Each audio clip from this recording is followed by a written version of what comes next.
Meus irmãos queridos, que Deus nos abençoe, que os benfeitores espirituais continuem a nos amparar para que possamos trocar amplexos altamente favoráveis. A nossa proposição da noite se desenvolverá em duas partes. Nós vamos fazer um primeiro momento, perguntas e mais perguntas, e o nosso querido professor depois vai respondê-la. Ele disse que está pensando na coisa.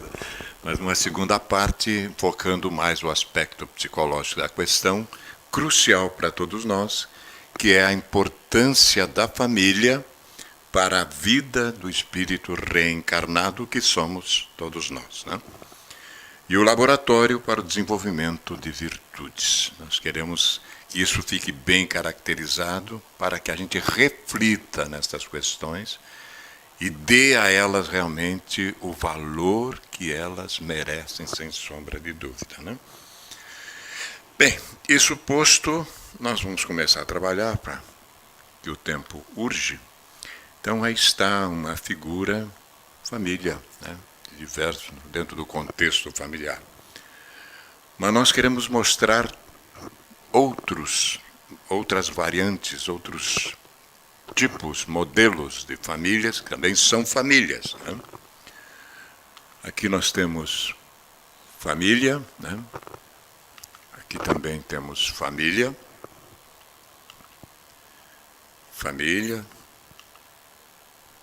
outro agregado também compondo família, e mais ao centro, família também. Então, nós vamos trabalhar dentro deste contexto todo, o que é que a existência física tem nos proposto dentro desse contexto da família. Bem, para começar, nós vamos ver que para estarmos dentro desse contexto e lograrmos êxito, buscarmos realmente cumprir com a parte que nos toca dentro desse contexto, a gente vai ter que desenvolver uma virtude extraordinária, eu não sei se aqui em Planalto tem, chamada paciência. Já viram? Né? Viram como é que é dentro do contexto familiar? Né? Como na própria vida. Às vezes temos nos perguntado, será que estamos fingindo ter paciência? Aparentando ter? Por que é que não estamos logrando o êxito desejado dentro desse grupo familiar? Mas nós temos mais assunto para tratar. A primeira coisa que surge é essa premissa crística rígida sobre esse aspecto da família, né?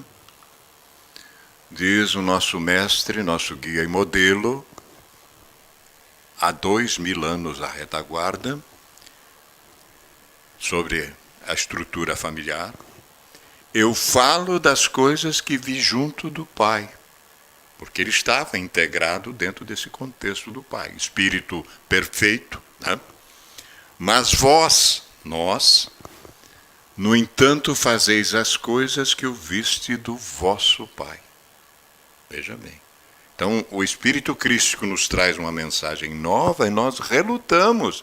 Ainda seguimos a estrutura familiar convencional, que muitas vezes as coisas não estavam andando corretamente. O Cristo traz uma nova mensagem para que a gente avançasse, mas naquele momento a coisa parece que não funcionou muito bem, né? Teria que passar mais tempo para que a gente compreendesse isso.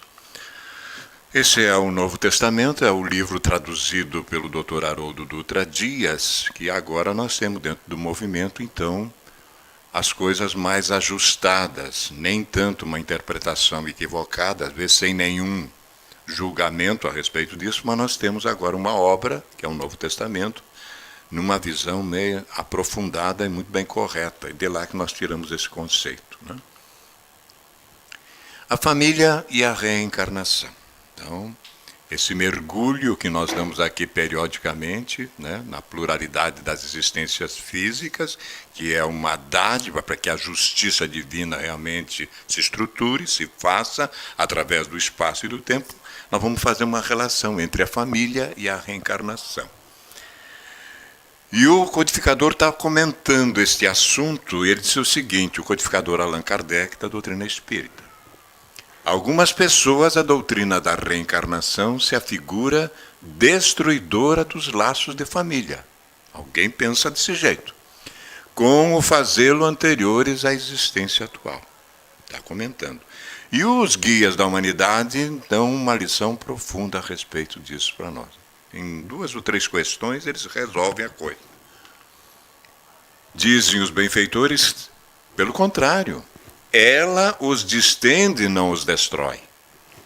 Fundando-se o parentesco em afeições anteriores, a gente já se conhecia, a gente já teve um relacionamento, tantas e quantas vezes necessário for. Menos precários são os laços existentes entre os membros de uma mesma família. Essa doutrina amplia os deveres da fraternidade, porquanto no vosso vizinho, e aqui é um tiro no nosso orgulho, né? Isso nós temos lá em casa, inclusive, caracterizado isso. No vosso vizinho, ou no vosso servo, pode achar-se um espírito a quem tenhais estado preso pelos laços da consanguinidade. Aí eu começo, meu Deus, eu tenho que tratar todo mundo. Inclusive aquela secretária que está lá em casa, que não quer sair de lá. Tivemos um momento de crise que podia nem pagar o salário dela, ela aguentou lá. Faz mais de 20 anos que ela está conosco. Eu desconfio daquela dama que ela é da família. Então, porque amanhã, olha a lei do retorno, vá tratando mal, vá pisando no pescoço de quem quer que seja, para ver o que acontece amanhã, logo aí na frente. Então, essa é a proposta. Vê que é outro nível de compreensão, né? Mas tem mais um pouco. Continuou o codificador comentando. Ela, no entanto, diminui a importância que alguns dão à genealogia, visto que qualquer pode ter sido por pai um espírito que haja pertencido a outra raça ou que haja vivido em condição muito diferente, muito diversa. E a lucidez de novo, ó. É exato. Mas essa importância assenta onde? No orgulho. No orgulho. Os títulos, a categoria social, a riqueza, eis o que esses tais veneram nos seus antepassados. Grande coisa. Mas é isso que a gente faz. Ó. Um que correria de contar com ascendente honrado sapateiro, né? Orgulhar-se-ia de descender de um gentil homem devasso, mas não é um paradoxo? Veja só. Digam, porém, o que disserem, ou façam o que fizerem. Não obstarão a que as coisas sejam como são. E que não foi consultando-lhe a vaidade que Deus formulou as leis da natureza. Isso é um tombo. Entendeu? Não adianta. É assim que tem que ser. E a gente vai se encaixando dentro da estrutura, né? Mas tem mais um pouco.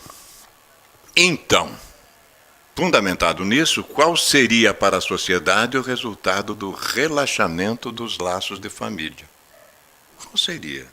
E é uma resposta que vai ficar gravada para o resto da vida.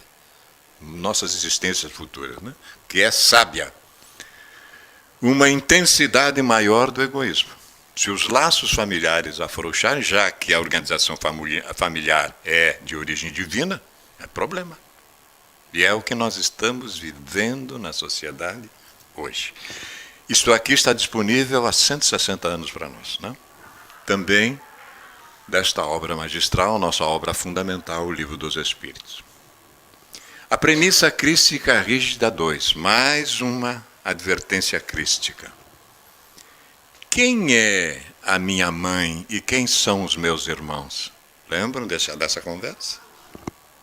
E estendendo sua mão sobre os seus discípulos, disse, eis a minha mãe e meus irmãos. Por que ele disse isso? Pois todo aquele que fizer a vontade do meu Pai que está nos céus, esse é meu irmão e mãe. Se nós quisermos nos considerar irmãos reais do Cristo, que somos, olha onde é que nós temos que se encaixar. Fazer a vontade do Pai. Aliás, é a oração dominical, no finalzinho dela diz que seja feita a tua vontade, mas é o que a menos a gente faz. Né? Menos a gente faz. Também tiramos do Novo Testamento. Bem, olhares sobre a virtude da paciência, então, que tem que ser direcionado dentro da família. Né?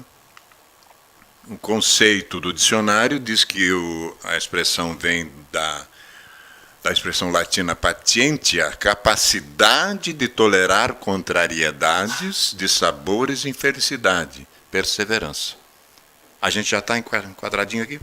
Já estamos enquadrados no dicionário, porque agora nós vamos ver no olhar psicológico.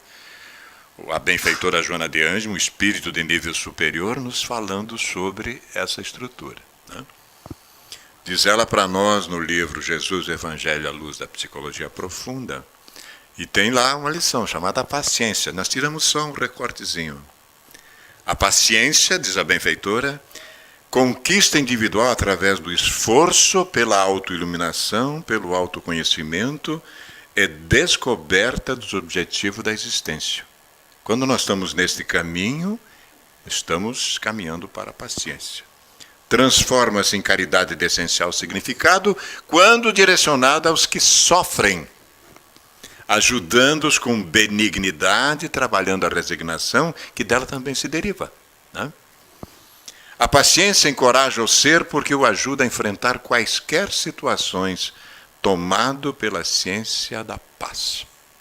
Então, quando o indivíduo chega a esse nível, ele consegue enfrentar qualquer situação. Mas a senha está lá, ó. Deve-se conquistar através do esforço pela autoiluminação, pelo autoconhecimento e a descoberta dos objetivos da existência, né? Aí nós estamos caminhando a passo largo para adquirir a virtude. O sentido da família. Os espíritos que vêm à Terra, como nós, com o sentido de realizar seu trabalho de autorredenção e de heterorredenção, ou seja, de renovação pessoal, individualmente e em vários grupos humanos, precisam encontrar o caldo cultural necessário e imprescindível ao desiderato buscado no seio da família. Uma estrutura bem organizada para que eu desembarque ali e comece o meu projeto na existência. Tem necessidade de achar o ninho familiar em boas condições, para que então desenvolvam, acontentam o seu trabalho, o seu labor, né? Lembramos-nos muito bem da história do príncipe real lá da Inglaterra, príncipe George, que vai ser o futuro rei da Inglaterra. Não sei se a monarquia vai suportar até que o menino chegue lá, né? Mas no dia que ele renasce no palácio de Buckingham, né? O inglês flaumático, Francisco renasce em Salvador dentro de uma caixa de sapato numa lata de lixo. Mesmo dia. Vejam que paradoxo. 2 filhos de Deus com caminhos completamente... Um no palácio de Buckingham, rei da Inglaterra futuro.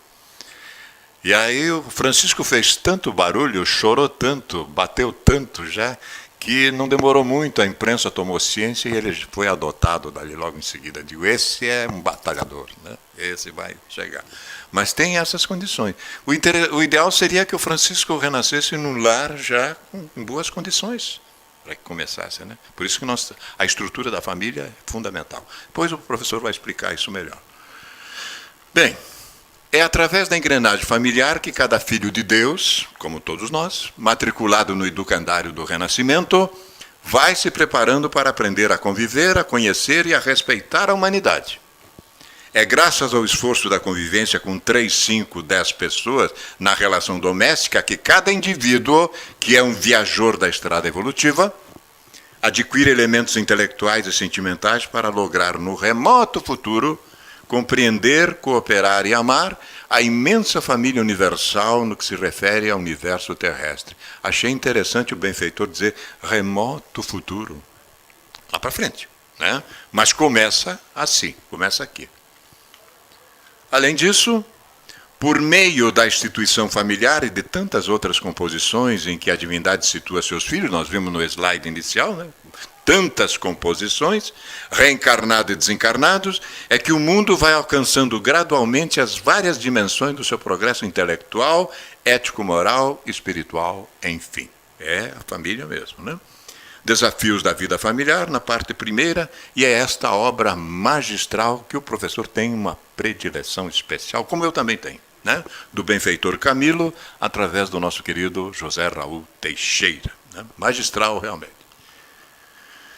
Por fim, o nosso querido Rossandro Klingen, psiquiatra lá do Nordeste, está fazendo um furor, inclusive o livro Help Me Eduque foi lançado no programa da Fátima Bernardes esses dias atrás, né?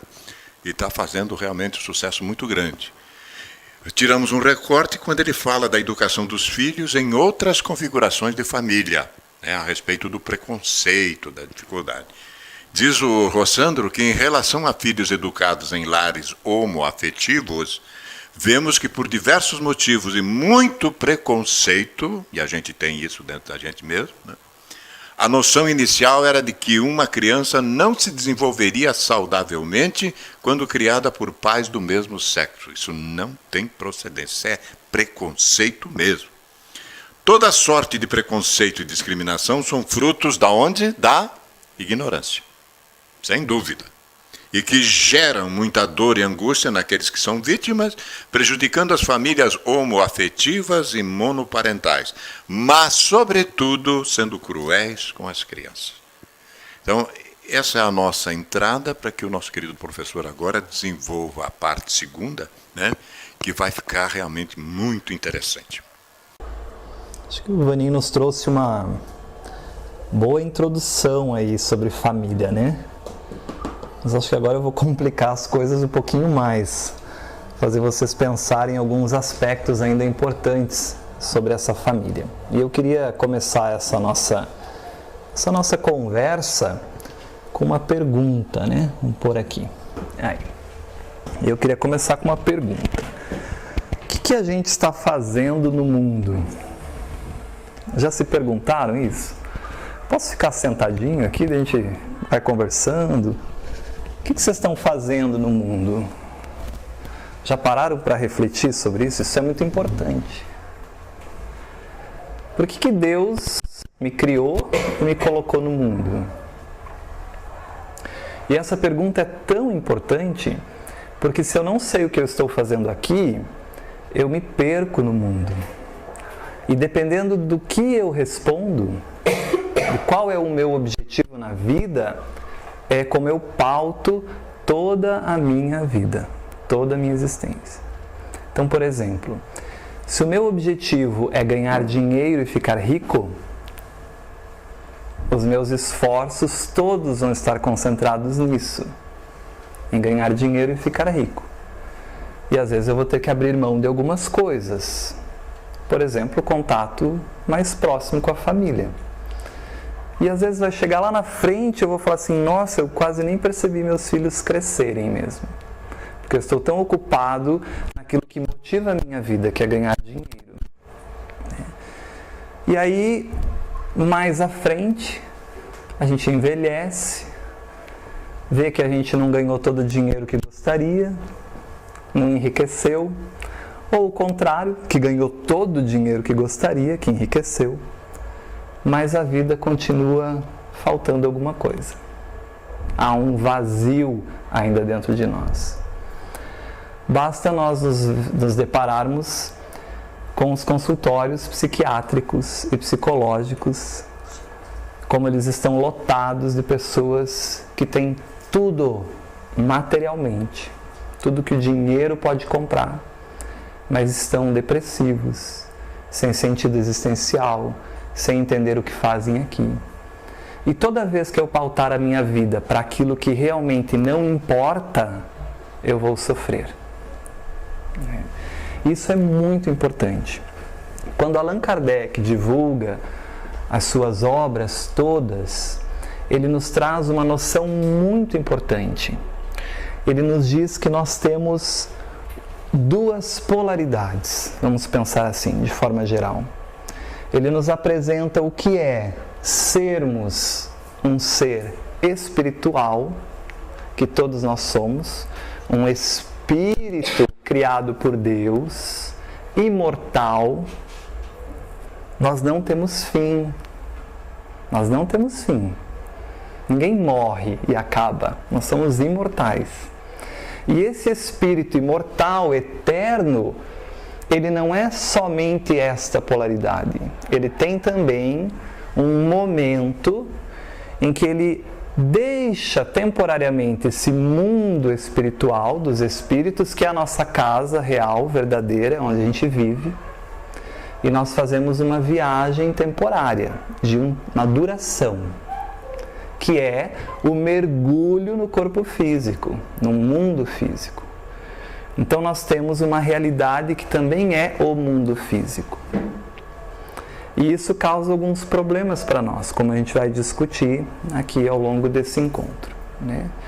Porque quando eu estou no mundo espiritual, eu entendo e penso a vida de uma maneira. Lá eu entendo melhor as coisas. A minha consciência ela está ampliada. Eu consigo perceber coisas que quando eu estou envolto pela matéria, pela grosseria do corpo físico, eu não consigo perceber. Por exemplo, ninguém de nós encarnados se preocupa muito com as coisas do espírito. A gente se preocupa mais com o quê? Com as coisas da matéria, do mundo. Né? O que eu vou ser quando eu crescer? O que eu vou estudar? Que profissão eu vou escolher?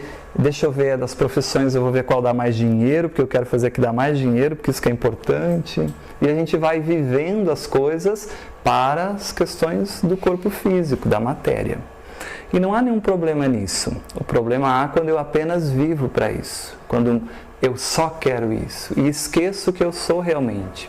Porque chega um momento que a vida me convida a retornar à minha origem, a voltar para casa. Toda viagem termina, pessoal.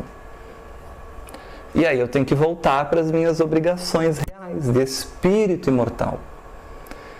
Só que quando eu retorno, essa pessoa que me convida a retornar diz assim: tudo que você conquistou materialmente, você não pode trazer com você. Isso não é seu. Isso é do mundo, fica no mundo.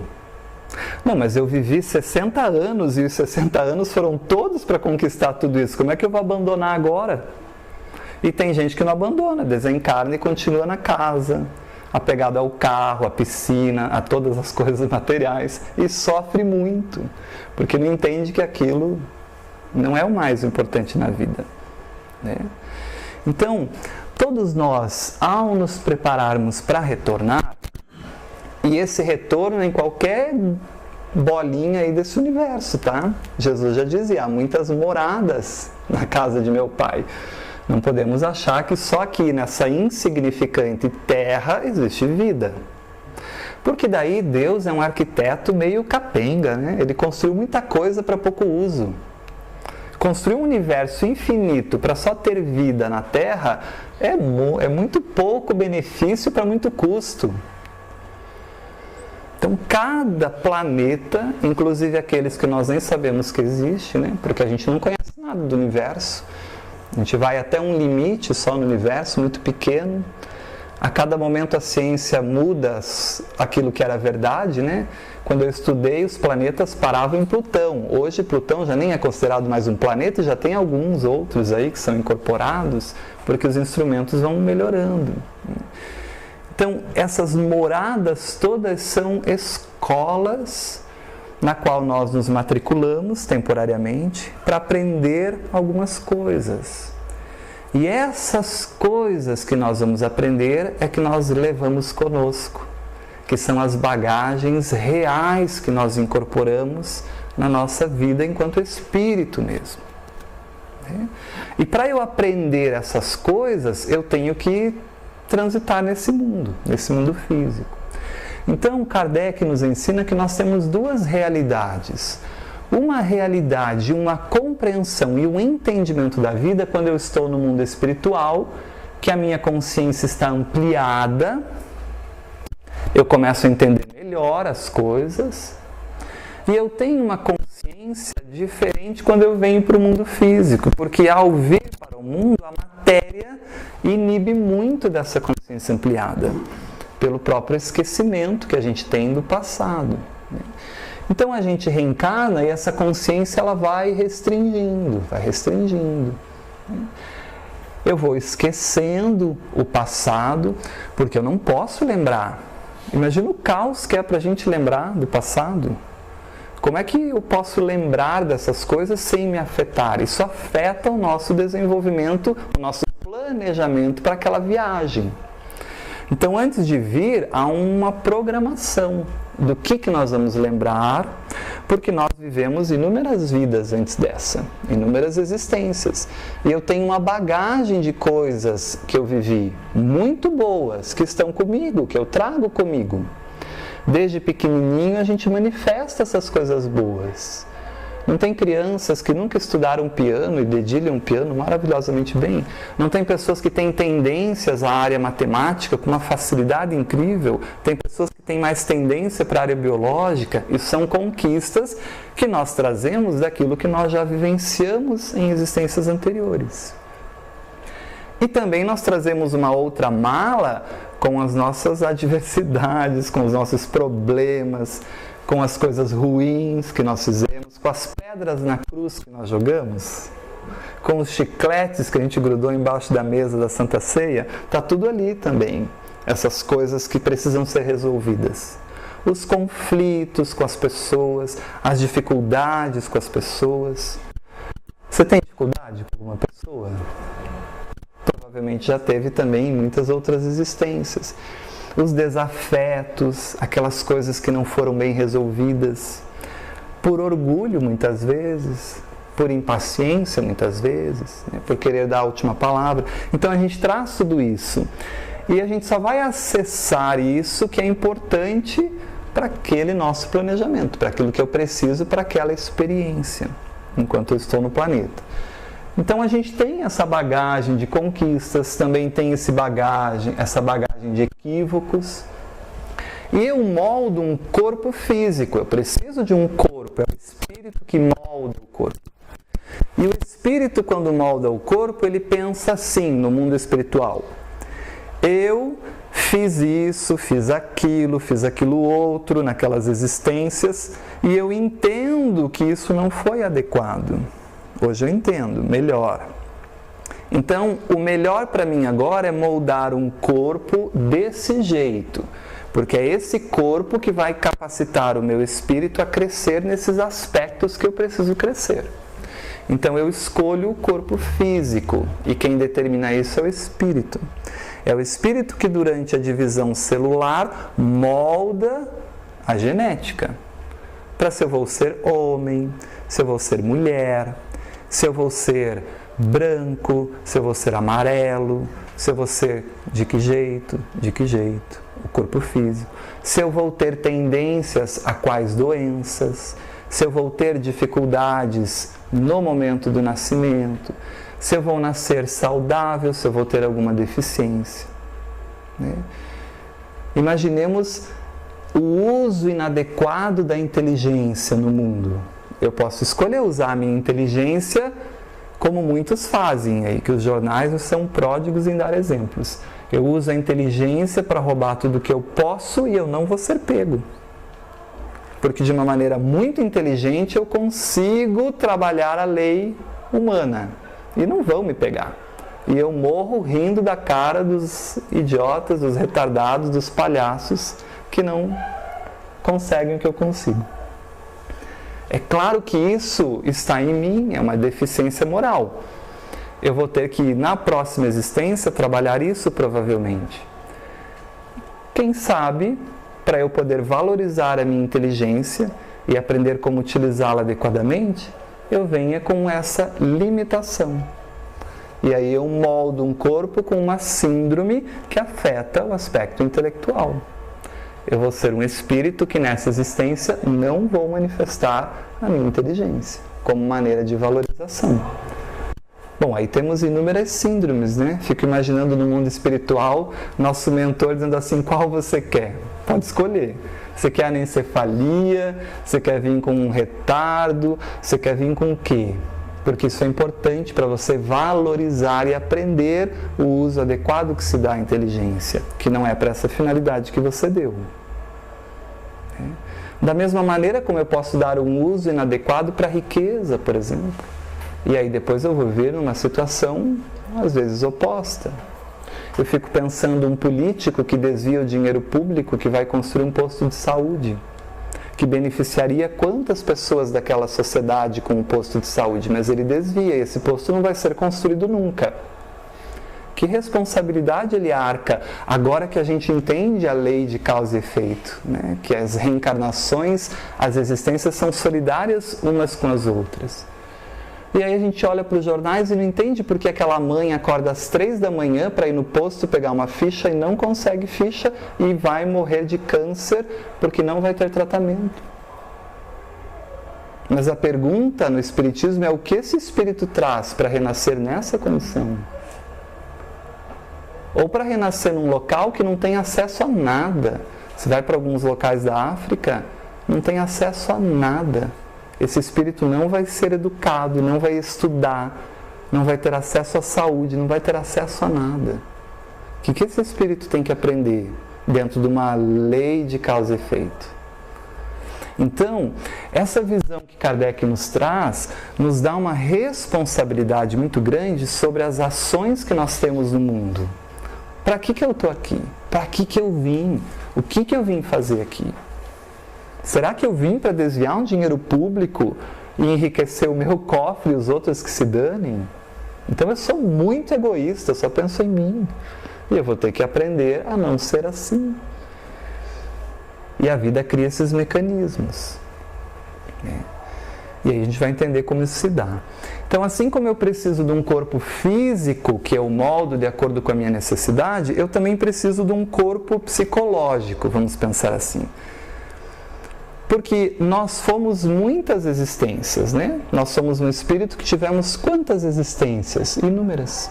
Mas eu vou ter que ter mais uma e eu preciso definir essa existência. Ela tem que ter um início e um fim. Quem eu vou ser nessa existência? Então eu tenho que construir um eu temporário. Eu estou no mundo espiritual, eu venho para o mundo físico e eu preciso moldar quem eu vou ser. Um eu temporário, né? A psicologia vai chamar isso de ego, mas é um eu, quem eu sou. Por exemplo, eu sou Wagner, que nasci em 2 vizinhos, que tenho como pai Laíris Bassege e Sueli Terezinha Bassege, que morei até 9 anos em tal lugar, depois me mudei para tal lugar, que estudei em tal colégio, que fiz isso, que fiz aquilo. E toda a trajetória psicológica, desde que a gente se entende como ser até agora, quem dá isso é esse eu psicológico. É quem você é hoje.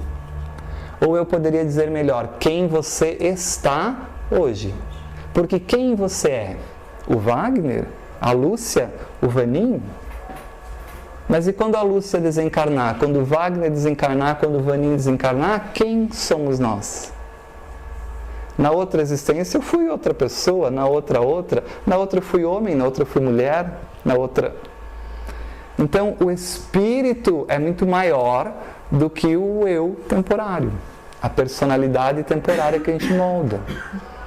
E por que a gente faz essas mudanças? Por que ora homem, ora mulher, ora mãe, ora pai, ora filho, ora não vou ter filhos? Porque eu tenho aprendizagens que eu preciso agregar ao meu espírito para eu me tornar cada vez melhor enquanto espírito, que esse é o objetivo da vida. Melhorar o meu espírito. E melhorar o espírito é adquirir virtudes, é adquirir conhecimento, é adquirir amizades e relacionamentos, é aprender a valorizar as pessoas, porque isso são coisas que a gente leva conosco, são bagagens que o Espírito leva. Jesus ensinava isso assim: juntai para vós tesouros, onde as traças não corroem e onde os ladrões não roubam. É uma metáfora muito bonita para dizer que o tesouro real do espírito não é aquilo que a gente quer no eu temporário, que é só enquanto eu estou aqui no mundo, que são os valores maiores do espírito. Pensando nisso, então, nós vamos ter um grande desafio enquanto nós estamos no corpo, que é como eu posso crescer enquanto espírito. E para isso Deus tem uma receita espetacular, que é o núcleo familiar. O núcleo familiar, ele atrai pessoas com um objetivo único: aprimoramento dos espíritos que estão envolvidos. a aquisição de virtudes para esses espíritos que estão envolvidos, temporariamente envolvidos, para com que depois saiam melhores todos eles. E existem duas polaridades que atraem os espíritos para o núcleo familiar. O primeiro delas são as afinidades.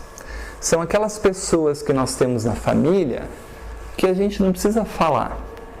Eles nos entendem olhando. Você olha e a pessoa sabe que você não está bem ou que você está bem. Que te acolhe, que te dá o ombro, que te ampara. São aquelas pessoas que parecem que são irmãs mesmo, de alma, né? A gente se entende. E elas vêm com uma finalidade, nos ajudar, né? Recarregar a bateria. Elas nos compreendem, nos ajudam, nos auxiliam.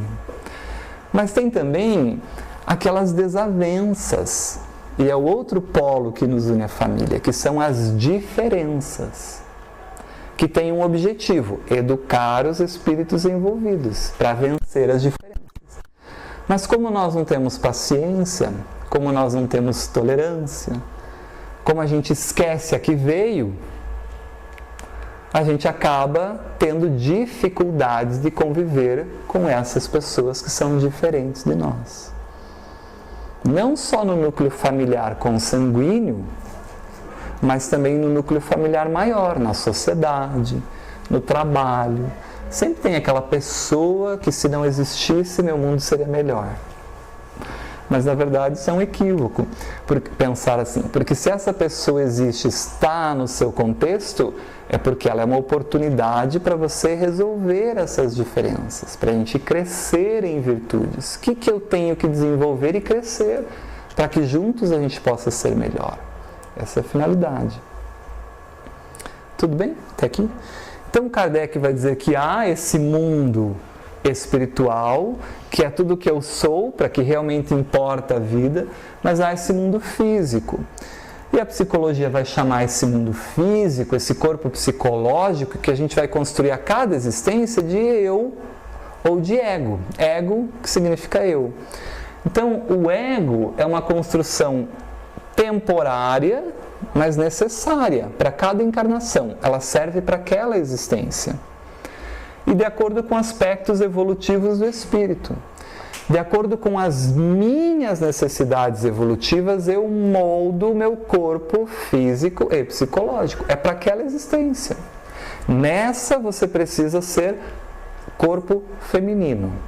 E você vai tentar de todas as formas ter filho, não vai conseguir.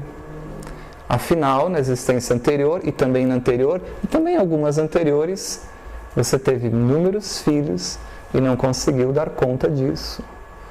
Aliás, você até contribuiu para o seu filho ser egoísta, você contribuiu para o seu filho só pensar nas coisas do mundo, você até atrapalhou a evolução dele, porque você desviou o caminho dele para o materialismo, para ter. Você falou para ele que o importante é ter as coisas, que o importante é ganhar dinheiro, e não que o importante é fazer o que se ama. É trabalhar e escolher uma profissão que gosta de fazer, independente se isso dá dinheiro ou não. Porque como a gente fala para o nosso filho o que ele vai ser quando crescer? Olha, meu filho, escolha coisas que dão dinheiro, seja médico, seja engenheiro, seja sei lá qual profissão. Mas se o meu filho diz assim, eu quero ser professor, você vai falar para ele: Deus me livre. Sabe quanto ganha professor no Brasil? Não vai ser professor, não. Quando os pais deveriam dizer: que bom, você quer ser professor, que profissão nobre, mas você sabe qual é o valor do salário médio de um professor no Brasil. Você sabe, meu filho? Mais ou menos, pai. Então, dá uma olhada, porque aí nós vamos ter que aprender a viver dentro disso. Mas que legal. É uma profissão nobre. Quero ser professor de matemática, pai. Maravilha. Sabe quanto ganha um professor de matemática no Brasil? Vai ter que adequar a sua vida a isso. Tudo bem? É muito diferente essa maneira de ensinar, de educar, de valorizar o ser em detrimento do ter. Então esse ego é essa impressão digital que nós temos aí. Uma roupagem psicológica temporária. A gente veste para viver no mundo, mas ela é temporária. E ela é fruto de tudo que eu experienciei em existências anteriores e que eu preciso para aquela existência. Ou seja, o ego, o eu de cada um é uma percepção única de cada um. Ninguém pensa como você. É você que moldou essa estrutura para ter essa percepção e essa lente para ler o mundo. Então, se eu tenho dificuldades para entender o que eu faço aqui, quem eu sou realmente, um espírito imortal que tem outras necessidades, a minha lente está mais focada no mundo físico, exclusivamente. E aí eu vivencio isso. E se eu estou mais focado no mundo físico, eu tenho mais dificuldades para lidar com as questões familiares, com a tolerância, com desenvolver paciência, com auxiliar as pessoas. Porque para mim isso não é tão importante, eu quero resolver os meus problemas. E de forma geral, quando a gente vem para esse mundo, a psicologia nos ensina que nós temos dois momentos. Um primeiro momento em que realmente eu estou focado nas coisas do mundo, é importante isso. Eu preciso decidir o que eu vou fazer da vida, eu preciso decidir o que eu vou trabalhar, eu preciso estruturar a minha vida externamente, eu preciso pagar as contas. Isso é importante na estrutura. Então a psicologia vai dizer que na primeira metade da vida, até os nossos 40 anos, hoje essa metade da vida é maior, né? A gente vive mais, mas na época que essa teoria foi criada, a expectativa média de vida era 60, 70 anos. Então a metade da vida aí é 35, 40. Mas até os 40 anos, de forma geral, a gente está preocupado com o quê? A gente está preocupado com o mundo, como é que eu vou dar conta do mundo, como é que eu vou resolver as coisas, como é que eu vou criar meus filhos, como é que eu vou pagar a escola, como é que eu vou fazer acontecer as coisas. Então, a gente está como esse sol do amanhecer que vai, sobe, sai para o mundo e vai até o meio-dia e cai para a vida. Só que a psicologia nos ensina que isso não é o objetivo da vida, somente as coisas materiais. E aí vai começando a dar o vazio, os conflitos, as dificuldades. Poxa, trabalhei tudo que eu queria trabalhar e não enriqueci. Poxa, me esforço tanto, trabalho tanto, me dedico tanto e as coisas não acontecem como eu gostaria que acontecesse. Sim, mas o que será que você fez na existência anterior que hoje você não vai, mesmo trabalhando e se esforçando, ter tudo que você gostaria de ter financeiramente? Porque são necessidades evolutivas suas, do seu espírito. Tem pessoas que querem estudar e nunca conseguem. Sempre acontece alguma coisa e não vão conseguir estudar, porque são necessidades evolutivas desse espírito. E aí eu tenho uma escolha, posso me revoltar com a vida, achar que Deus é injusto, a grama do vizinho é sempre mais bonita, o jardim do vizinho está sempre mais florido, ou eu posso entender o que eu estou fazendo na vida, que a gente volta para a questão inicial. Porque Deus me colocou nesse contexto, em que eu me esforço, trabalho, me dedico e as coisas parece que não são retribuídas. E talvez quando a gente voltar para o mundo espiritual, talvez não, quando a gente voltar para o mundo espiritual, que a gente volta para a consciência maior, e aí a gente tem acesso ao que a gente fez em existências anteriores, e entende o porquê que aquela existência foi daquele jeito, a gente fala assim, meu Deus, foi até pouco, achei. Porque antes de vir, a gente assume esses compromissos. Ninguém vem aqui sem acordar as coisas. E ninguém vem para o mundo físico sem que tenha condições de suportar tudo isso também. Porque seria uma injustiça muito grande. Então a gente só reencarna quando a gente tem as melhores possibilidades para vencer. Então se eu tento, me esforço e não consigo o que eu quero, é um convite da vida me dizendo, gritando para mim, muda o seu foco. Você está direcionando a tua vida para alguns aspectos que talvez não é o mais relevante. Aliás, você está gastando tanta energia nisso que você vai se deprimir. A vida não é só isso. Quem sabe é um convite para você aprender a viver com menos. Aprender a voltar-se para a simplicidade. Né? Mas é isso que o mundo vende para nós? O que o mundo vende? O mundo louco, adoecido, materialista. O que o mundo vende? Que você tem que ter uma casa enorme, que você tem que ter piscina na tua casa, que depois da casa você tem que ter uma casa na praia, daí você tem que ter um sítio, daí você tem que ter um carro, daí não sei que carro, trocar cada carro, e aí você tem que ter uma roupa daquela marca, porque aquela marca, quem tem aquela marca está no top, é bem sucedido. Essa loucura que não leva ninguém a lugar nenhum, porque quando desencarnar vai para onde tudo isso? E a gente perde tanto tempo investindo energia em bobagens. Do eu temporário, que não entendeu o que está fazendo aqui. O que eu estou fazendo aqui? Será que a vida é para isso? E os agrupamentos familiares nos despertam para essas coisas. Nos despertam. Então a psicologia vai dizer que depois, geralmente da metade da vida, as coisas se invertem. Eu começo a perceber que há algo mais. Há algo mais.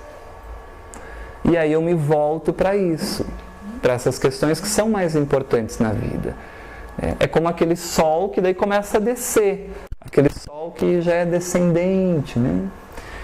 E o que faz, que mecanismo a vida cria, ou Deus cria, para eu olhar mais para esse ser que eu sou realmente, o espírito imortal, o que eu realmente estou fazendo aqui, e não essa coisa temporária do mundo. O que acontece na vida que faz eu mudar a direção do foco? Para a primeira metade, que eu busco só as coisas do mundo, para uma segunda metade da vida que eu já quero pensar mais o espírito. Então, Joana de Ângeles vai dizer para nós, esse espírito que estudou muito a psicologia, vai dizer que é o sofrimento. Como a gente não tem a capacidade de olhar e entender o que está fazendo aqui, a vida vai nos sofrendo, fazendo sofrer. O sofrimento é um mecanismo pedagógico, é um mecanismo de aprendizado para eu perceber que a vida tem mais coisas do que somente aquelas que eu estava pensando que tinha até então. Porque às vezes eu vou guardar tanto dinheiro e aos 40 anos eu tenho uma doença incurável e desencarno 3 meses depois. É um grande convite para eu rever a vida. Às vezes eu penso assim, eu tenho que guardar tanto dinheiro para as minhas gerações, garantir a vida dos meus filhos, mas se esse dinheiro não merece, não é para eles, eles não merecem, eles não vão ter esse dinheiro. Quantas famílias têm reveses financeiros que os filhos não herdam nada dos pais? Então isso não é segurança de nada. Porque cada um tem e terá aquilo que é o melhor para crescer enquanto espírito. E se eu não consigo o bem material que eu queria, é talvez porque eu já tive essa oportunidade em outras existências e fiz um uso extremamente ruim disso. Então o melhor para mim é não ter. E o que eu tenho que aprender? A como viver então dentro do que eu posso ter. E esse é o convite que a benfeitora Joana de Ângeles nos faz. Olhar o mundo com outros olhos, não com a lente só aqui, berço, túmulo. Porque se eu só penso que existe isso, o que é a vida? Conquistar tudo, gozar, prazer, usufruir, tudo que está aqui. E o Espiritismo vem nos dizer que a vida não é só isso. Porque quando a gente morre, a gente não morre. Porque o espírito é imortal. Abandona o corpo, o eu temporário, avalia tudo o que fez no mundo espiritual, entende melhor o porquê de tudo aquilo, e agora planeja uma nova existência, de novo moldando mais um ego temporário para crescer mais um pouquinho. E de pouquinho em pouquinho a gente vai crescendo até que a gente se torna um espírito com todas as possibilidades e conquistas como Jesus. Que tem tudo isso, toda a conquista intelectual, moral, né? Um espírito pleno. E o Evangelho nos dá um símbolo muito bonito desse momento em que todos nós vamos viver. Todos nós, em que a gente cai do cavalo, que tudo aquilo que eu moldei a minha vida e acreditava começa a mexer as estruturas e me despertar para outras realidades. E o exemplo no Evangelho tem vários, mas nós trouxemos aqui o exemplo de Paulo de Tarso.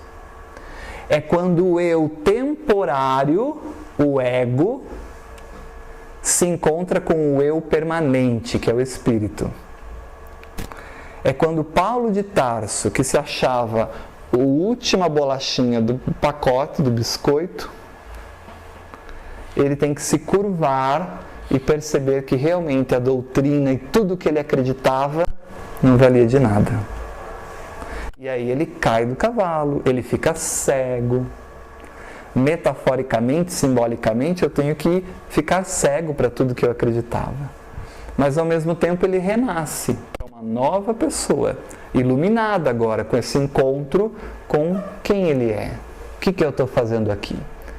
E aí a gente começa a mudar a nossa postura.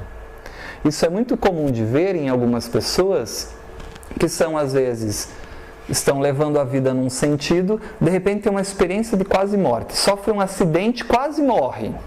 Quase, mas não morre. Morre no sentido físico, desencarna, né? A palavra melhor, quase desencarna. Daí a pessoa encontra a possibilidade da morte e aí ela reflexiona: meu Deus, tenho que passar mais tempo realmente com os meus filhos, tenho que fazer mais coisas que eu amo, tenho que... E aí ela quer mudar a vida. Esse é o encontro com o que eu vim fazer aqui, com o meu espírito.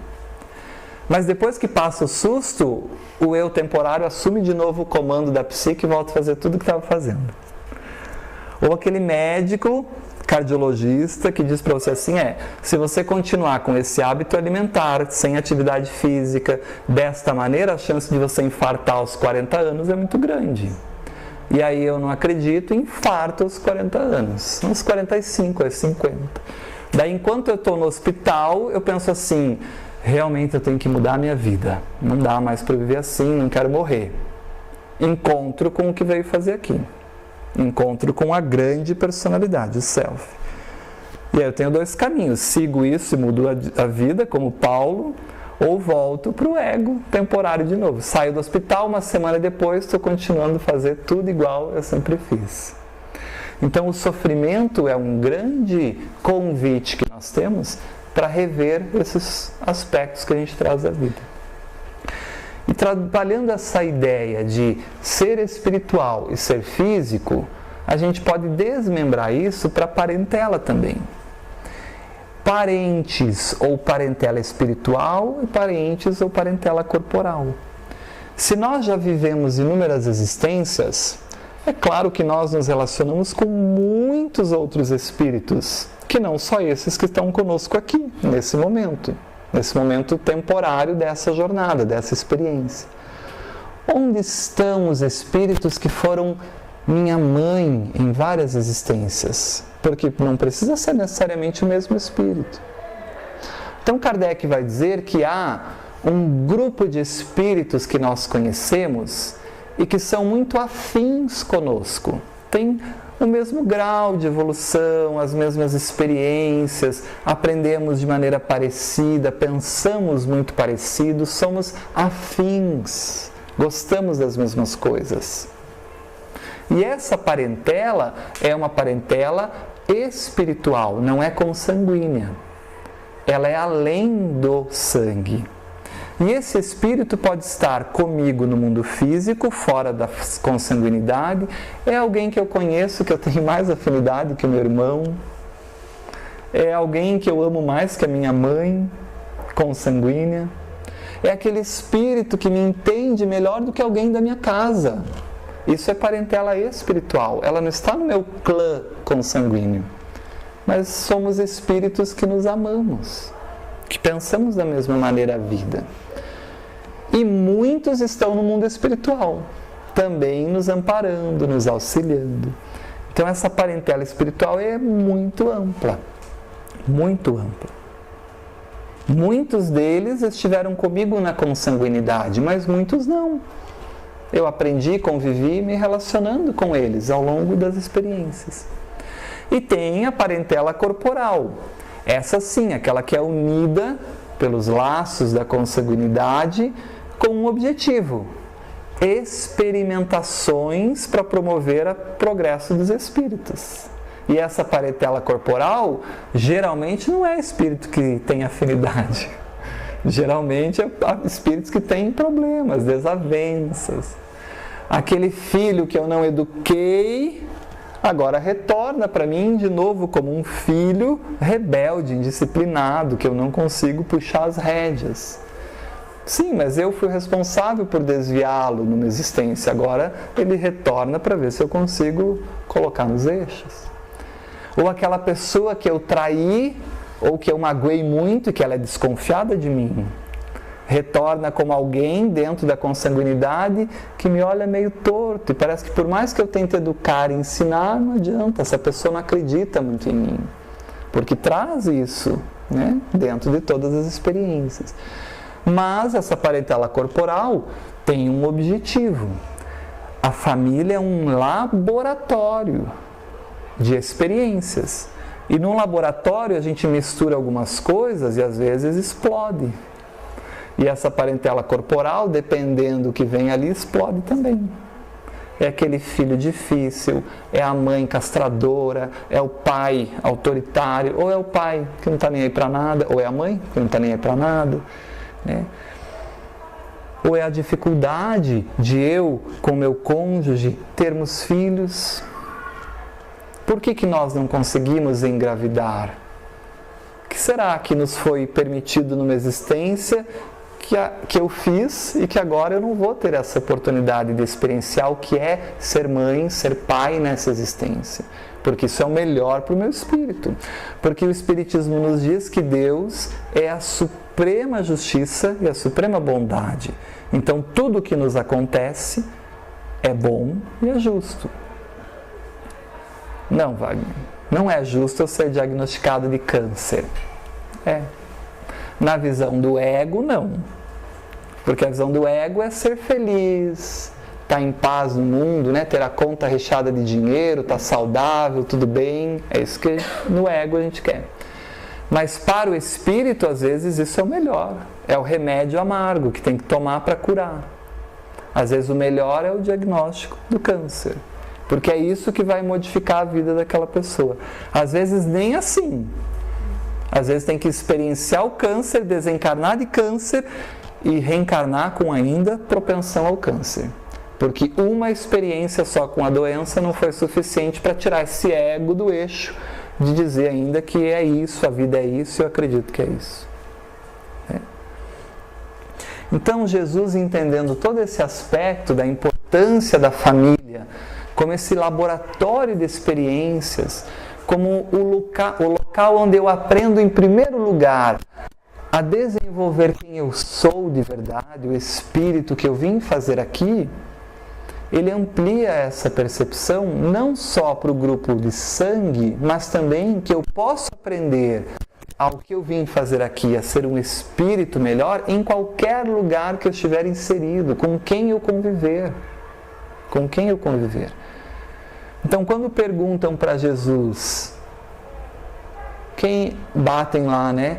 E dizem para ele, sua mãe está aí na porta.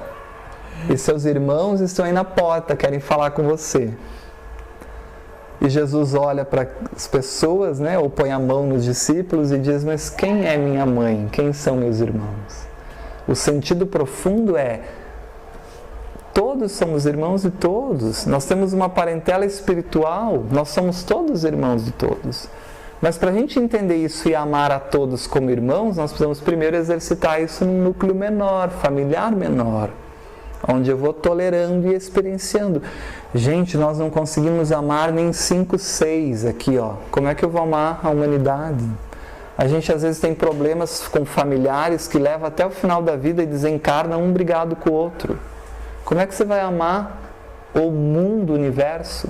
É por isso que a gente é tão egoísta, que a gente passa por alguém com necessidade na rua e diz, isso aí não é problema meu. A gente não sabe amar ainda a humanidade. Não sabe amar a humanidade, tanto que exterioriza com preconceito, com tudo. Quer coisa pior do que o preconceito? Que é um grande desamor. O preconceito é você dizer a alguém assim, somente a maneira que eu penso é que é correta. E se você não fizer e agir como eu penso, isso é preconceito. E aí tem que vir alguma coisa e quebrar esse ego que acha que manda no mundo. E aí vem um grande sofrimento para sair desse preconceito. E às vezes isso é tão cristalizado em nós que isso não é uma existência que dá conta. Mas a gente precisa de mais. Então, em outra oportunidade, quando Jesus estava crucificado, e as únicas poucas pessoas que tiveram coragem de ficar com ele, havia alguns, mas dentre eles a sua mãe, Maria, e o seu discípulo mais jovem, João. E João e Maria abraçados, olhando para a cruz, ninguém falando nada, mas dizendo tudo ao mesmo tempo, em pensamento. E Jesus capta o psiquismo de sua mãe, a angústia e o desespero da sua mãe, que estava perdendo, entre aspas, o filho. E do discípulo querido, que estava perdendo o amigo. Jesus então olha para os dois e diz: mulher, eis aí o teu filho. Também ampliando a noção de família. Família espiritual, que é a que nós temos que galgar, esse amor maior, universal. Depois disse ao discípulo: eis aí a tua mãe. E resolve essa problemática de que nós somos todos irmãos de todos. Mas se eu não entendo isso, o que eu faço da minha vida? Farinha pouca, meu pirão primeiro. Se eu estou bem, se eu desvio dinheiro e vivo bem, e morro e ninguém me pega, que se dane o resto, estou feliz da vida. Mas se entendesse que não tem plantio sem colheita, não faria. Porque nós que somos iluminados por essa dádiva que é esse conhecimento de que a vida não termina na morte e que a próxima existência é resultado, é colheita do meu plantio, nunca a gente faria isso. Porque eu sei que eu estou colhendo brasa, aliás, que eu estou plantando brasa. Eu vou ter que colher isso. Vou ter que colher. Então eu gosto muito dessa imagem, desse barco abandonado, desse barco esquecido, porque tem um ser iluminado dentro da Igreja Católica, que é o Padre Zezinho, e ele tem uma música muito bonita que mostra isso, que esses ensinamentos todos que Jesus já nos deu há tanto tempo são ignorados por nós. Porque o próprio ensinamento de Jesus foi desvirtuado por um ego adoecido por dinheiro. E se fez do Cristo um grande comércio, em que pagando bem, que mal que tem. E que a gente brinca que ainda bem que sumiram com o corpo, porque a cruz se vende até hoje. Se o corpo não tivesse sumido, já criaram até um pano para servir de turismo. E esse barco está esquecido. Essa mensagem do Cristo está esquecida, ou ignorada, ou deturpada por interesses de um ego. E aí a gente vai ter que dar conta disso. Então Francisco Xavier, no livro Vinha de Luz, por meio do Espírito Emmanuel, vai nos dizer, as advertências do Senhor revestem-se de profunda significação em todas as facetas pelas quais a examinemos. Necessário se faz entender o apelo do Cristo em sua magna extensão. Não pensem vocês que Jesus falava para corpos físicos, para eu temporário, para personalidade temporária. Jesus falava para o espírito imortal. Aqueles que estavam preocupados com as coisas do mundo, Jesus chamava de mortos. Deixai aos mortos enterrar seus próprios mortos.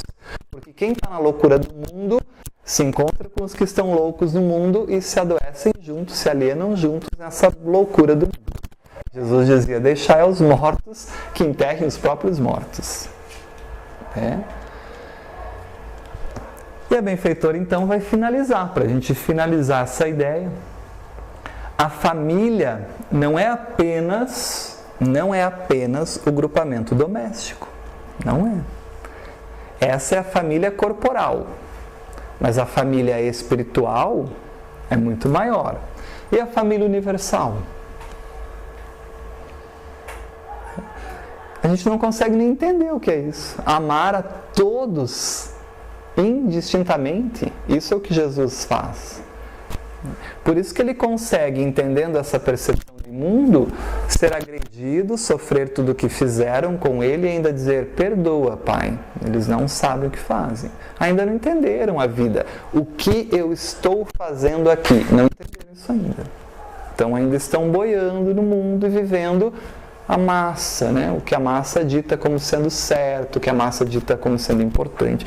Porque, gente, tem que ser muito medíocre e muito egoísta para achar que uma marca de roupa vai te tornar melhor do que outra pessoa.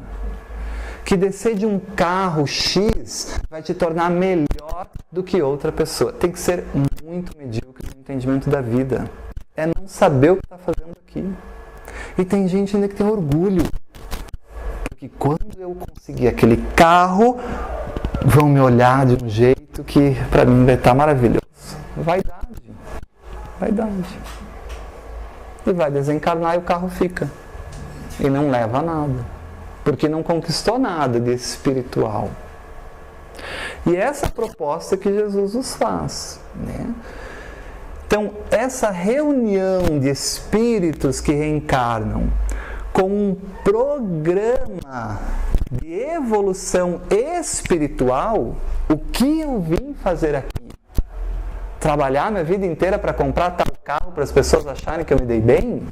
Se você acha que esse é seu objetivo, Jesus dizia, onde estiver o seu tesouro, ali estará o seu coração. Onde estiver o seu coração, que motiva a vida, ali estará o seu tesouro. Se a minha vida é conquistar o carro, a minha energia é toda para isso. E aí tem pessoas que ainda vão pensar assim, não importa quem eu passe por cima, desde que eu conquiste o que eu quero. É muito pensar só em si. Uma hora a vida quebra você tem que sair desse eixo.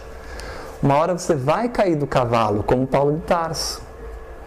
Qual que é a nossa estrada de Damasco? Essa viagem que nos tira desse centro. Às vezes são essas reflexões que nos levam à tristeza, à inquietação, a angústias, que é esse convite que a vida faz para pensar o que eu estou fazendo aqui. Né? E esse programa de evolução espiritual é para conquistas do espírito. Então eu uso o eu temporário para melhorar o espírito imortal. É para isso que a gente está no mundo. Qual o objetivo da reencarnação? Progresso, melhoramento do espírito. Se é para progredir, ninguém vem quando não dá para progredir.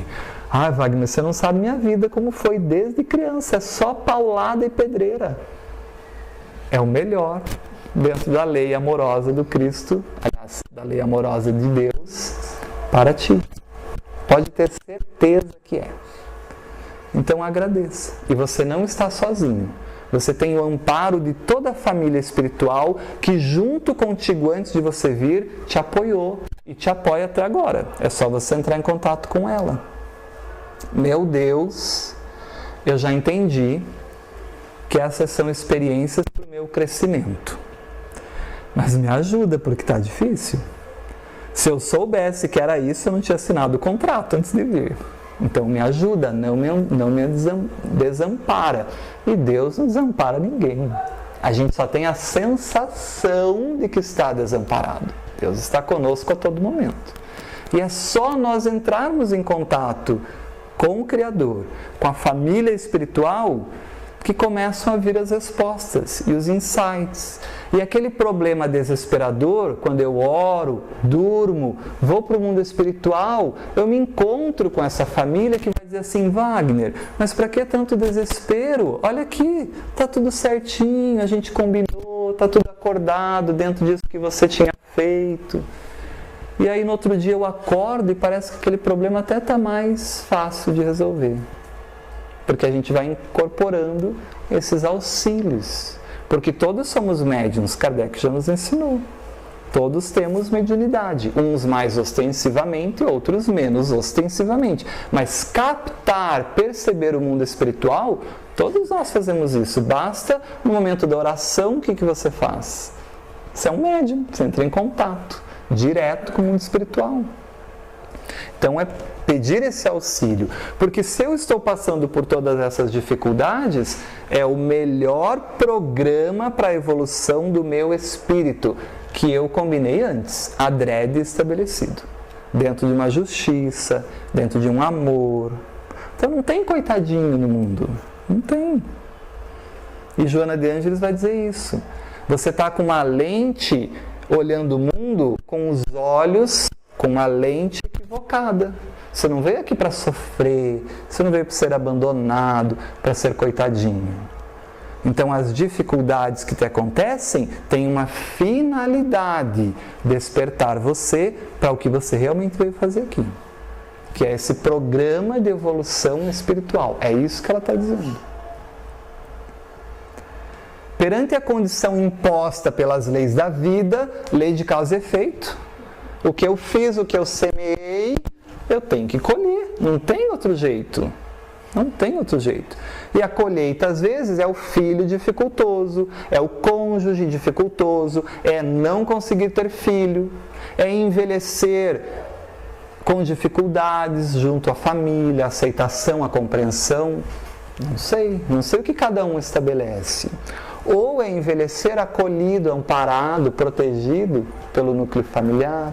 São necessidades impostas pela lei de causa e efeito. Não tem como a gente fugir disso. Quase sempre não se possui a família na qual muito se gostaria de estar incluso.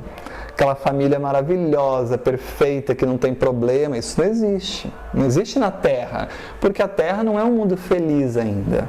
É um mundo de provas e expiações. A gente pode ser feliz dentro do máximo que é possível ser no planeta. Agora, se eu troco a lente, muda a proposta. Eu já encaro o problema, o sofrimento, a dificuldade como uma oportunidade de crescimento espiritual. Jesus dizia isso. Felizes os que sofrem. Não, Jesus está louco, feliz por sofrer? Que loucura é essa?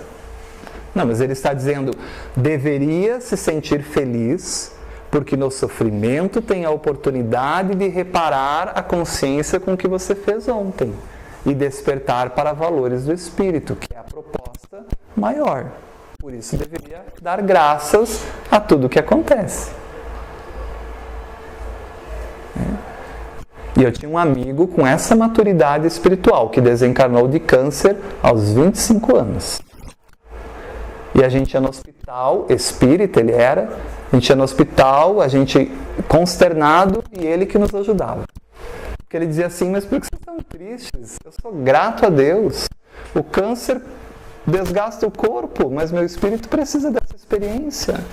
Desencarnar, ele dizia, todos nós vamos. Sabe-se lá de que jeito? Se a minha forma é câncer, que eu possa aprender com isso. Afinal, não vou morrer. Logo mais eu estou numa próxima experiência, mais amadurecido, mais fortalecido.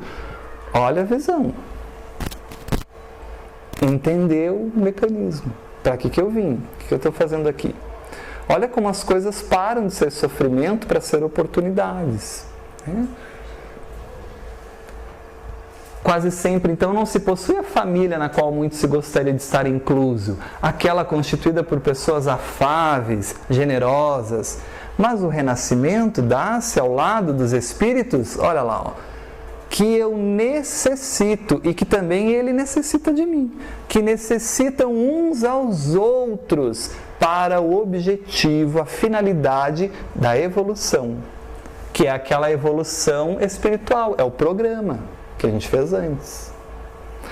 Então é por isso que eu tenho essa pessoa no meu núcleo familiar? É por isso. Não é à toa que vocês estão juntos. Agora, você pode fazer do limão uma limonada, ou você pode fazer do limão uma coisa que vai ser sempre azeda, ruim, desagradável, e que Deus é esse, que me pune, que não faz o que eu quero, que eu desejaria isso, que eu quero aquilo. E que bom que Deus não faz tudo que a gente quer. Senão a gente se comprometeria ainda mais. Muitas vezes, alguns núcleos familiares transformam-se em praças de guerra, em contínuos combates, nos quais cada um reage contra o outro ou detestam.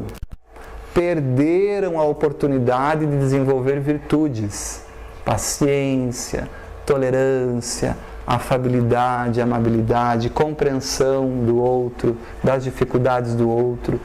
Gente, não adianta eu querer que o outro faça o que eu quero. Cada um de nós tem um caminho, uma trajetória. A gente não pode impor aos outros as coisas. A melhor maneira de ensinar é vivenciar. As pessoas aprendem pelo nosso exemplo. É assim que a gente ensina. Quando eu vivencio aquilo, né? E aí eu me lembro, meu sobrinho de 8 anos chega em casa da escola e diz assim: papai, eu preciso de um tênis melhor. E aí a gente olha para o tênis dele, não tinha nada de errado com o tênis. Por que você precisa de um tênis melhor? Porque os meus amiguinhos na escola disseram que esse tênis é de gente pobre. Aí, olha que oportunidade maravilhosa para educar o filho para ser. Porque eu poderia ser um pai que estou mais preocupado não com a educação do meu filho, mas com o que os outros vão pensar de mim, e rapidamente eu me mato de trabalhar mais para dar o tênis que o meu filho tem que ter, porque todos na escola têm, para ele seguir a massa e ficar tudo bem. E aí tá bom para mim enquanto pai, né? Não ficam falando de mim. Ou eu posso dizer, como nós fizemos: Theo, vem cá. Por que você acha que esse tênis é de pobre? Porque o tênis lá de quem é assim na escola é desse jeito, desse jeito. Para que serve o tênis? Mas o tênis que você tem não faz a mesma função? Faz, papai. Então não importa se o tênis tem tal marca ou tal marca. O que importa é que o papai pode comprar esse tênis. E esse tênis faz a função que ele tem que fazer. Proteger seu pé, te levar até onde você precisa ir, lá, protegendo os pés. E eu ensino ele a ser. E quando alguém disser que esse tênis é de pobre, você pode dizer para ele: meu papai disse que não tem tênis de rico, tênis de pobre. Aliás, que isso pouco importa. O que é importante não é o tênis. Se ele é assim, se ele é assado. Não importa se a minha casa é assim, se é assada. O que importa são os relacionamentos que eu tenho nessa casa. Não importa se meu carro é assim, se meu carro é assado. Vocês entendem a diferença? E aí a gente vai moldando as crianças para entenderem o que elas têm que fazer no mundo. Porque nós não fomos educados assim.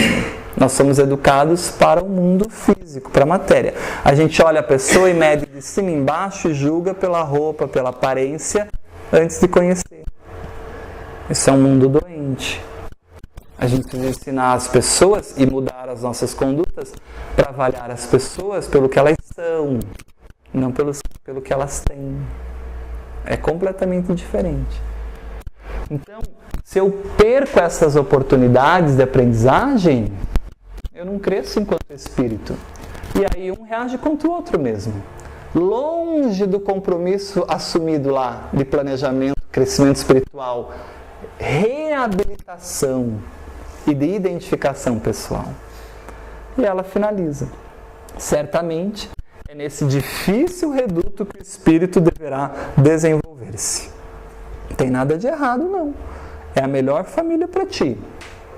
A família do vizinho é mais bonita para ele. Pode ser que para ele a sua seja mais bonita, que depende da lente de quem vê. Você não vive lá, você não sabe como é. As pessoas mascaram, fingem ter paciência, como diz a música, aparentam, né? Porque é muito bom aparentar, a gente fica bem para a sociedade. Mas por dentro, eu sou o sepulcro caiado, que Jesus dizia, né? Por fora é bonito, mas abre para ver a podridão. E a proposta é exatamente o contrário. Eu não tenho que viver de aparências, é eu ser quem eu sou. Não tenho que ter vergonha se eu não posso comprar o tênis para o meu filho. Isso não muda nada, nada. E ele tem que entender isso. E naturalmente ele seleciona no convívio as pessoas que acreditam também nisso. E a gente vai modificando o mundo, né? É nesse difícil reduto que o espírito deverá desenvolver-se, transformar os maus sentimentos em bons sentimentos. É o processo evolutivo. O que eu estou no mundo? Estou no mundo para comprar o carro para todo mundo me aplaudir? Exercitando a fraternidade. E olha o que ela diz: a gratidão. Só é grato a Deus quem entendeu o que está fazendo aqui. Quando eu entendi que eu sou um espírito imortal, que venho para o mundo nas melhores condições criadas por Deus pela lei de causa e efeito, para eu crescer, então tudo o que me acontece é o melhor, justo e bom. Então, meu Deus, muito obrigado. Vamos resolver, não dá conta. A gente vai e soluciona e resolve, e o dia vai, e a gente vence, e a gente cresce, e a gente amadurece, e a gente desencarna feliz e se reencontra com a família espiritual que nos recebem felizes porque vencemos aquilo que a gente se propôs a vencer, a crescer. Veja como é amplo isso, né? O Espiritismo faz isso em nós, né? Nos propõe reflexões, nos tira às vezes do centro, de posturas que a gente age, né? Não é para a gente ficar comparando-se a ninguém, avaliando ninguém, é como eu ajo no mundo, o que eu acredito, o que eu penso. E aí a gente vai se reformando, né? Então espero que a gente tenha podido contribuir um pouco, mais com inquietações e dúvidas do que realmente respostas, para que a gente possa se estimular cada vez a entender mais e buscar essa dinâmica da vida, que é tão linda, que é tão maravilhosa, e quando a gente entende essa dinâmica da vida, a gente é grato a Deus por tudo. Como esse meu amigo, que ele nas orações dizia: obrigado, meu Deus, pelo câncer que destrói meu corpo, mas que aprimora o meu espírito. Se for bom para mim, se eu puder aprender com isso e viver mais na Terra, que eu possa. Que o Senhor me permita, que eu viva mais, utilizando os recursos da medicina, buscando tudo que é possível. Mas se também não for, se for o melhor para mim desencarnar logo, então que seja feita a sua vontade e não a minha. Como a gente reza na oração, mas a gente reza só da boca para fora. Porque quando a vontade de Deus é feita que contraria o meu ego, né? Então a gente deveria rezar: que seja feita a sua vontade desde que atenda às minhas necessidades. Daí está certa a oração. Daí você manda em Deus. Daí você é maior que Deus, até porque você sabe o que é melhor para você, né? Veja que loucura que é isso. Então esse sentimento de gratidão, de aceitação à vida, das dificuldades familiares, no núcleo consanguíneo, no núcleo maior, na sociedade, né? São oportunidades que a gente tem para crescer e aprender enquanto espírito imortal. Muito obrigado pela paciência e por nos ouvir.